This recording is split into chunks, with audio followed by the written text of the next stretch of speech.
오늘 우리에게 주시는 하나님의 말씀은 요한복음 11장 1절에서 16절까지 말씀입니다. 요한복음 11장 1절에서 16절까지 우리 한 절씩 교독하겠습니다. 한 병자가 있었는데 그는 마리아와 그의 자매 마르다의 마을 베다니에 사는 나사로였다. 마리아는 주님께 향유를 붓고 자기의 머리털로 주님의 발을 씻은 여자요, 병든 나사로는 그의 오라버니이다.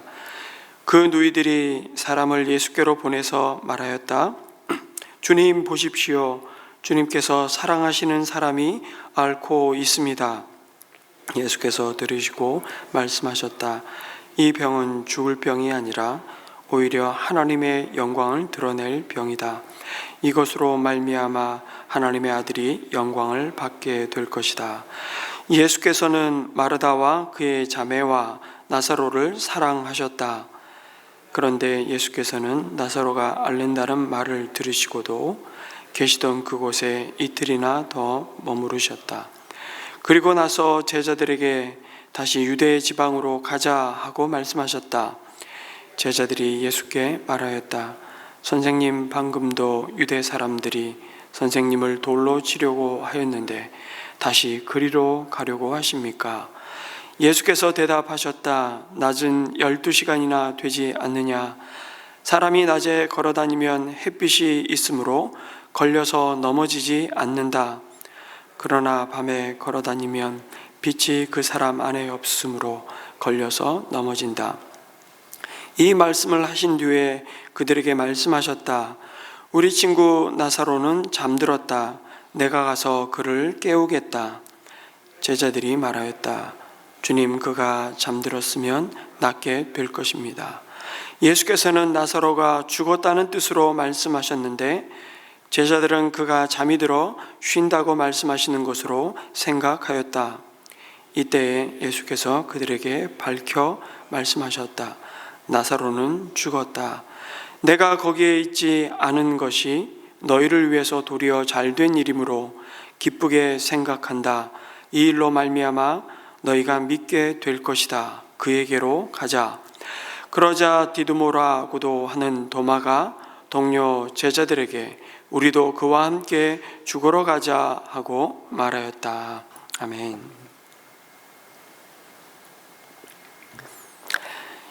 오늘 함께 읽은 요한복음 11장은 죽은 나사로를 다시 살리시는 예수님의 표적을 기록하고 있습니다. 이 표적은 요한복음의 7표적 가운데 마지막 7번째 기적입니다. 7이라는 완전수가 암시하듯이 이 표적은 이전에 행하셨던 모든 표적의 절정에 해당한다고 말할 수 있습니다. 6개의 표적이 말하고 싶었고 또 가르치고 있던 가르침이 이 마지막 표적 속에 다 녹아들어 있는 것이죠. 일정 기간 병을 앓았던 아마 긴 기간이 아니었을 것입니다. 왕의 신하의 아들을 예수님은 그 현장에 가지 않으시고 말씀하심으로 치유하셨죠. 이후에 38년 동안 어쩌면 거의 평생 가까운 세월 동안 병으로 고통받던 환자를 또 베데스다 연못가에서 일으키셨습니다. 그리고 9장에서는 날 때부터 아예 맹인이었던 자의 눈을 밝혀주심으로 자신이 세상에 오신 빛이라고 말씀하셨습니다. 그리고 이제는 아예 죽은 자를 다시 살리시는 표적을 통해 예수님의 십자가와 부활을 미리 보여주셨습니다. 공교롭게도 나사로를 다시 살리신 이 표적이 예수님이 십자가에서 죽으시는 결정적인 계기가 됩니다. 대제사장들과 바리새인들은 나사로를 살리신 일로 많은 사람들이 예수님을 믿고 따르자 그 날로부터 예수를 죽이려고 모의하였다고 53절에 말씀하십니다. 베다니에 사는 나사로가 병이 들었습니다. 그리고 그의 누이들인 마리아와 마르다가 사람을 예수께 보내어서 주님께서 사랑하시는 사람이 지금 앓고 있다고 병이 들었다고 소식을 알리죠. 예수님은 베다니에서 그리 멀지 않은 요한이 세례를 베풀던 곳에 계셨습니다. 근데 이 지역 이름도 역시 베다니였습니다. 같은 이름의 다른 지역인 것이죠. 이거에 대한 묵상이 또 있는데 그건 오늘 좀 다루지 않겠습니다. 어쨌든 멀지 않은 곳에 계신 예수님, 속히 와달라는 요청을 하지는 않습니다. 아마도 유대 땅에 예수님이 오시면 목숨이 위태로워질 것을 알고 있었기 때문에 차마 자기 오라비를 살리기 위해서 예수님께 목숨을 걸고라도 와달라고 부탁할 수 있는 그런 형편은 아니었던 것 같습니다. 또한 두 자매는 예수님이 말씀만으로도 왕이신 아이들을 고쳐주셨듯이 말씀 한마디로 자기 오라비를 치유하실 수 있다고 믿었는지도 모르겠습니다. 아무튼 마리아와 마르다는 주님이 사랑하는 오라비를 향한 그 주님의 사랑이 변함이 없기에 예수님은 그 사랑을 큰 능력으로 치유하시는 역사를 통해서 드러내실 것이라고 믿고 있었을 겁니다. 그것이 예수님이 사랑하시는 자를 향한 그동안의 변함없는 모습이었음을 두 자매는 한두 번 본 것이 아니었죠. 그러니 두 자매가 보낸 사람이 전한 소식을 듣고 예수님은 당장 오라버니를 일으키실 것을 아마 기대했을 것입니다. 그런데 그 소식을 들은 예수님은 나사로가 누워있는 베다니로 갈지 말지 명확하게 대답을 안 하시고 이 병은 죽을 병이 아니라 오히려 하나님의 영광을 드러낼 병이라고 말씀하시죠. 이것으로 말미암아 하나님의 아들이 영광을 받게 될 것이라고 말씀하십니다. 좀 뜬구름 잡는 얘기처럼 들리는 것이죠. 그래서 지금 오셔서 고쳐주시겠다는 건지 아닌지 잘 모르겠습니다. 그런데 9장에서 이미 날 때부터 시각장애인이었던 자에게도 비슷한 말씀을 이미 주셨죠. 이 사람이 날 때부터 맹인인 것은 그 누구의 죄 때문이 아니고 그 부모의 죄 때문도 아니고 하나님의 영광을 드러내기 위해서라고 말씀하셨습니다. 그러시고는 안식일에 그 맹인을 치유하셨습니다. 그러니 이번에도 놀랍게 주님은 나사로의 병을 고치시겠다는 것을 이렇게 말씀하시는구나 생각할 수도 있었을 겁니다. 하지만 하나님의 영광을 나타내시는 것이 나면서부터 앞을 보지 못하는 맹인을 보게 하는 것이 아니라 이 세상에 참 빛으로 오신 예수님을 알아볼 수 있는 그 영적인 눈을 열어주시는 그 능력을 통해 드러났음을 보아야 했던 것입니다. 그러니 이번에도 단순히 병을 고치는 능력 정도로 하나님의 영광을 드러내시겠다는 말은 아닐 것입니다. 그런데 당장 마음이 급한 마리아와 마르다는 이 예수님의 반응에 대해서 아마 나중에 이해했겠지만 지금 당장은 이해하지 못했을 것입니다. 예수님은 언제나 사람들의 필요를 좇아서 움직이지 않으셨기 때문입니다. 그 점이 때때로 우리의 애간장을 태우고 우리의 믿음이 시험을 받는 지점이기도 합니다. 6절에 예수께서는 나사로가 앓는다는 말을 들으시고도 계시던 그곳에 이틀이나 더 머무셨다고 말씀하죠. 이와 같은 예수님의 모습 앞에 우리는 바로 질문하게 되는 것입니다. 왜 그렇게 하셨나요? 여러분, 예수님이 때와 시간을 결정하는 그 동기는 언제나 사랑이십니다.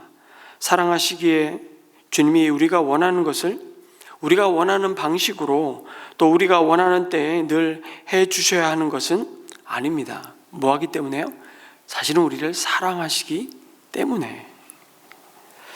예수님의 시간표는 언제나 하나님 아버지의 뜻에 맞춰져 있으셨습니다. 그리고 언제나 하나님께 물으셨죠. 그래서 우리가 예수님께 우리식의 사랑을 요구할 때도 당장 이 병으로부터, 이 고통으로부터 고침받기를 원하고 기도할 때도, 직장을 달라고 간구할 때도, 자녀가 이번에 꼭 원하는 학교에 들어가게 해달라고 매달릴 때에도 예수님은 우리를 사랑하시기에 즉각 들어주시지 않고 하나님의 뜻을 먼저 구하십니다. 그런데 여기 5절과 6절을 이어주는, 잘 보시면 접속사가 그런데라고 번역했습니다. 새 번역 성경에는요. 그러나 이 번역은 그러므로라고 번역하는 것이 좋을 것 같습니다. 똑같은 헬라의 접속사는 그 문맥에 따라서 그런데라고도 번역할 수 있지만 그러므로라고도 번역할 수 있습니다. 사랑하셨기에 가지 않으셨다는 말이 어색하다고 생각해서 그런데로 번역한 것 같습니다. 그러나 사랑하시니 곧 바로 가시든지, 아니면 나사로야 내 병이 나았으니 이제 일어나라 라는 말씀 한마디를 하셔야 이 자연스러울 것 같고 예수님 나올 것 같습니다. 하지만 예수님은 마르다와 그의 자매와 나사로를 사랑하시니 가지 않으셨습니다. 그것을 굳이 지금 당장 모든 사람에게 이해시키실 필요도 없었습니다. 여기서 우리는 하나님의, 어쩌면 우리 입장에서 보면 부재를 경험합니다. 사랑하는 자의 고통을 외면하시는 것처럼 보이는 하나님의 무관심을 봅니다. 왜 그러시는지 우리는 당장 다 헤아릴 수가 없습니다. 그래서 언제나 우리가 이 땅에서 피할 수 없는 슬픔의 대부분은 헤아려 볼 수 없는 고통이 참 많죠. 헤아릴 수 없는 슬픔, 고통이 대부분일 겁니다. 더 나아가 3절은 분명히 뭐라고 말씀하십니까? 주님께서 사랑하시는 사람이 앓고 있다고 말씀하십니다. 여러분, 주님이 사랑하시는 자도 병듭니다. 주께서 사랑하시는 자도 사고 납니다. 주께서 사랑하시는 자도 실패하며 주께서 사랑하시는 자도 질병에 쓰러지고 자식을 잃을 수도 있습니다. 그런데 우리는 내게는 절대 그런 일이 일어날 수 없다고 생각합니다. 나는 예외여야고 한다고 생각하는 것이죠. 아닙니다.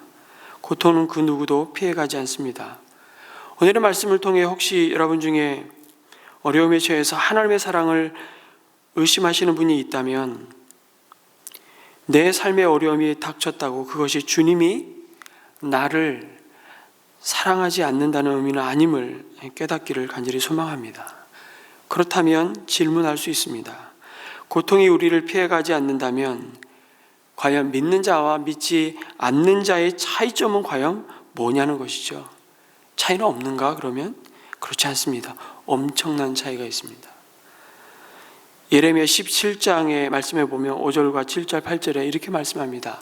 제가 읽어드리겠습니다. 그러나 무릇 여호와를 의지하며 여호와를 의뢰하는 그 사람은 복을 받을 것이라. 그는 물가에 심어진 나무가 그 뿌리를 강변에 뻗치고 더위가 올지라도 두려워하지 아니하며 그 잎이 청청하며 가뭄의 해도 걱정이 없고 결실이 그치지 아니함 같으리라. 여호와를 경외하는 자, 여호와를 의뢰하는 자에게 약속하신 복은 가뭄이 닥치지 않게 해주겠다는 것이 아닙니다. 더위가 오지 않게끔 하겠다는 것이 아닙니다. 믿는 자의 복은 그 가뭄과 그 더위가 여호와를 경외하는 자의 그 삶을 무너뜨리지 못한다는 것입니다. 인생의 고통과 환난과 그 슬픔이 아예 제거되고 없는 것이 아니라 그 고통과 슬픔과 환난이 무너뜨리지 못하는 것이 우리 믿는 자에게 있다는 사실을 이 약속의 말씀 가운데 붙으시길 주님의 이름으로 축복합니다. 그럼에도 말씀드린 대로 성도님들의 기도 제목을 가지고 저 역시 기도할 때 저는 그 누구보다 그 하나님의 부재하심과 무관심처럼 보이는 그 현실을 경험할 때가 있습니다. 진도가 나가지 않습니다. 변하는 것이 없습니다. 똑같은 기도 제목을 가지고 나오는 성도들을 뵐 때마다 제 마음이 더 아프고, 때로는 기도해 봐야 소용없다는 소리를 들을까봐 때로는 두렵기도 하고 하나님이 원망스러울 때가 있습니다. 마치 하나님이 나의 기도에 귀 막고 눈 감고 계신 것처럼 느껴질 때가 한두 번이 아닙니다. 그런데 여러분, 오늘 우리가 마주한 현실은 분명 그렇게 말하고 있지만 그것이 현실의 전부는 아님을 예수님은 우리에게 확인시켜 주시는 것입니다. 고난의 목적에 대한 그냥 딱딱 전후 문맥이 다 이해가 되고 설명으로는 다 알 수 없는 하나님의 손길이 여전히 죄악이 가득한 이 세상 속에 역사하고 있기 때문이죠. 당장 우리들의 요구를 거절하셨지만 그 거절이 결국에는 더 나은 차원의 응답이 될 것임을 보여주셨습니다. 하나님을 사랑하는 자, 그 뜻대로 부르심을 받은 자에게는 모든 것이 합력하여 선을 이루시느니라. 표면적으로 보기에는 고통을 외면하신 것처럼 보였지만 여전히 사랑하고 계셨음을 보게 되죠. 이것이 십자가와 부활의 역설입니다. 이 역설의 사건 사이에 자리하고 있는 그 시간과 그 상황을 우리가 믿음으로 바라보며 인내하지 못할 때 우리는 예수님을 믿는 것 같아도 결국 내 요구를 번번이 외면하시는 것처럼 생각되는 예수님을 끝까지 따르지 못하고 때로는 낙심하고 원망하며 믿음에서 실족하기도 합니다. 예수님은 마르다와 마리아의 기대대로 움직이지 않으셨습니다. 똑같이 가나 혼인잔치에서 물로 포도주를 만들려고 하셨으면서도 결과적으로 그러나 어머니의 요구를 처음에는 거절하셨듯이 만왕의 왕으로 오셨으면서도 정작 예수님의 표적을 보고 왕으로 삼고자 하던 군중들의 요구를 외면하셨듯이 예수님은 사람의 뜻과 요구와 시간에 따라 움직이지 않으셨습니다. 그러나 여러분, 하나님의 사랑을 받는 자녀들이 겪는 그 기다림은 결코 의미 없고 잃어버린 시간이 아님을 믿으시기 바랍니다. 그것은 하나님이 일하시는 그 시간을 향해 나아가는 어쩌면 우리로 하여금 온전한 순종의 몸부림인지도 모르겠습니다. 그때 우리는 우리의 뜻이 아닌 하나님의 뜻이 하늘에서 이루어진 것과 같이 땅에서 이루어지는 영광을 보게 될 것입니다. 우리는 우리의 기도와 부르짖음이 공허한 메아리로 돌아올 때 우리는 우리의 신음소리까지 들으시는 하나님을 종종 잊어버리기 쉽습니다. 그런데 우리의 기도가 우리를 향하신 그 하나님의 끝까지 사랑하시는 그 사랑에 대한 확신 때문이었다면 때로 침묵과 더딤마저도 하나님의 사랑의 대답으로 들어야 한다고 오늘 말씀하십니다. 예수님은 7절에 보니까 그리고 나서 제자들에게 다시 유대 지방으로 가자 하고 말씀하시죠. 그런데 좀 참 이상하지 않습니까? 나사로가 병들어 있는 베다니로 가자고 하시든지 아니면 나사로에게 가자 하시지 않고 유대 지방으로 가자고 하십니다. 여러분, 유대라는 말은 예루살렘과 베다니를 포함한 그 지역 전체를 가리키는 것이죠. 굳이 이렇게 말씀하시는 이유는 이제 예수님이 베다니를 거쳐서 예루살렘으로 가는 여정이 이 땅에 오신 목적, 다시 말해 온 인류의 죄를 대신하여 온 인류를 대표해서 십자가에서 속죄의 제사를 드리시고 부활하실 장소로 가실 때가 되었음을 마음의 염두에 두시고 하신 말씀이었던 겁니다. 그러나 제자들은 그러한 길을 상상조차 할 수 없었습니다. 이제 유대 사람들이 예수님을 돌로 쳐서 죽이려는 위험을 피해 요단강 건너편으로 왔는데 다시 호랑이 굴로 들어가자고 하시니 제자들 입장에서는 난감하기만 했을 것입니다. 그들이 예수님을 아직도 잘 이해하지 못하고 있다는 것을 보여주는 장면입니다. 여전히 자신들의 꿈과 기대를 채워주시기 위해 예수님을 따르고 있었던 겁니다. 아직도 예수님이 그들에게는 메시아, 그리스도가 아니라 선생님일 뿐이었던 것이죠. 그런 제자들에게 예수님은 세상의 참 빛이신 자신과 함께 걷는다면 넘어지지 않는다는 것을 비유적으로 말씀해 주십니다.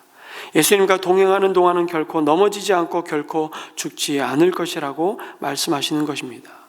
이것은 1차적으로 육적인 죽음을 뜻하지만 더 나아가 영적인 죽음을 당하지 않을 것이라는 놀라운 주님의 약속이죠. 주님이 영원한 생명이 되시고 빛이 되셔서 세상 끝날까지 너희와 함께 하심으로 결코 악한 대적들이 우리 육신의 목숨은 빼앗아 갈지언정 영생만은 빼앗아 갈 수 없을 것을 말씀하십니다. 그러니 마태복음 10장 28절에 이렇게 말씀하셨습니다. 너희는 몸은 죽여도 영혼은 능히 죽이지 못하는 자들을 두려워하지 말고 오직 몸과 영혼을 능히 지옥에 멸하실 수 있는 이를 두려워하라고 말씀하십니다. 그러시면서 더 놀라운 약속을 주시죠. 참새 2마리가 한 양에 팔리지 않느냐? 그러나 그 가운데서 하나라도 너희 아버지께서 허락하지 않으시면 땅에 떨어지지 않을 것이다. 뭘 말씀하시는 겁니까? 아버지께서는, 하늘에 계신 너희 아버지께서는 너희의 머리카락까지도 다 세워놓고 계신다. 그러니 두려워하지 말아라. 너희는 많은 참새보다 더 귀하다고 말씀하십니다. 사랑하는 성도 여러분, 예수님을 신뢰하고 예수님과 동행하는 것이 가장 안전한 길임을 믿으시기 바랍니다. 늘 평탄한 길만은 아니지만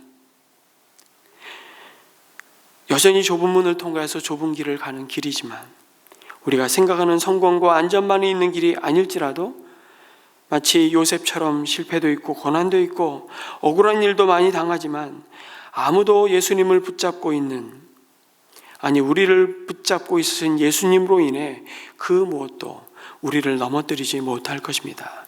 가장 무서운 대적인 죽음마저도, 사망마저도 우리를 무너뜨릴 수 없습니다.